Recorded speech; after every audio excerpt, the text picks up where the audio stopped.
আসসালামু আলাইকুম এভরিওয়ান, কেমন আছেন আপনারা সবাই? আশা করছি যে যেখানে আছেন ভালো আছেন, সুস্থ আছেন। নতুন আমার আরেকটি ভিডিও দেখার স্বাগত জানাই সবাইকে। তো কী অবস্থা সবার? শীতের আবহাওয়া প্রায় চলে এসেছে। তো আপনারা কে কোন পিঠা বানিয়ে খেলেন কমেন্ট করে জানাতে পারেন। তো আজকে দুপুরে রান্নার প্রস্তুত চলছে আমার। তো এই যে এখানে গরুর মাংস ভিজিয়ে রেখেছি, আজকে গরুর মাংস রান্না করব।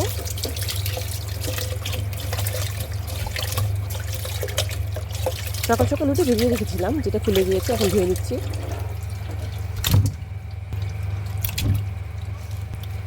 গরুর মাংসগুলো অনেক ফ্রেশ ছিল, গতকালকে নিয়ে আসা হয়েছে।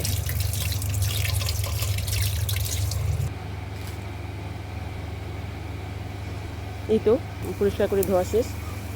এখানে আমি গরুর মাংসের জন্য সব মশলা দিয়ে পেঁয়াজ প্রথমে ভালো করে ভেজে নিয়েছি, পেঁয়াজ কাঁচামরিচ, তারপরে গরম মশলা দিয়ে দিয়েছি।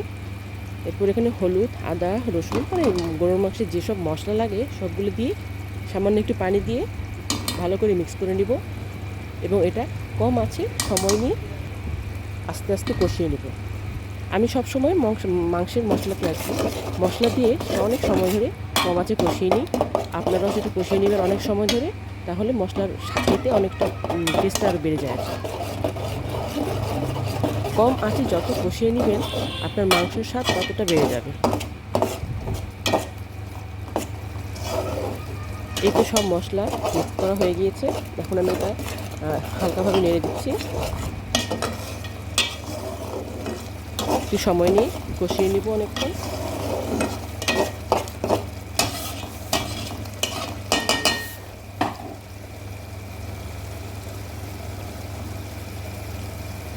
পানি শুকিয়ে আসলে এখানে আরও কিছুটা পানি দিয়ে আবার কষিয়ে নেব। আমি এভাবেই কষিয়ে নিই সবসময়।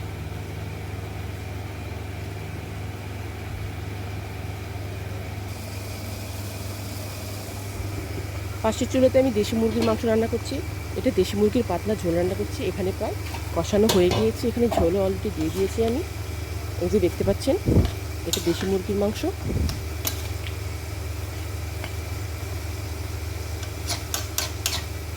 একটু আগে এখানে ঝোল দিয়ে দিয়েছি, এখন এটা আস্তে আস্তে রান্না করব। এই তরকারিতে একটু পাতলা ঝোল রাখবো। এই যে গরুর মাংসের মশলাটা আবার একটু নেড়ে দিচ্ছি, মাঝে মাঝে নেড়ে দিতে হবে, তা না হলে তলায় যদি লেগে যায় তাহলে কিন্তু মাংসের টেস্টটা একদম বাজে আসবে।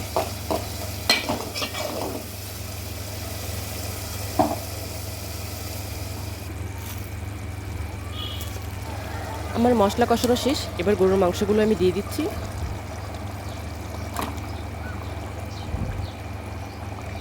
এখানে 2 কেজির একটু কম হবে মাংস আছে। এই তো এখন মাংসগুলো মশলার সাথে ভালোভাবে মিশিয়ে নিচ্ছি।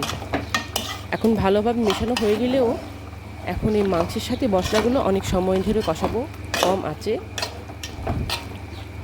আমি সবসময় এভাবে কষিয়েই কষানোর উপরেই সেদ্ধ হয়ে যায় প্রায়, এরকমভাবে রান্না করি।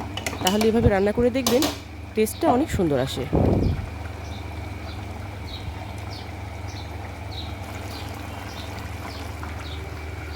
এখানে মুরগির মাংস হচ্ছে, মুরগির মাংস প্রায় হয়ে এসেছে, আর একটু ঝোলটা শুকিয়ে গেলে নামিয়ে ফেলবো। এই তো গরুর মাংস একটু ঢেকে দিয়েছিলাম, আর দেখুন মাংস থেকে অনেকটা পরিমাণ পানি বের হয়েছে। মাঝে মাঝে এভাবে ঢাকনা খুলে নেড়ে দিতে হবে যেন নিচে লেগে না যায়।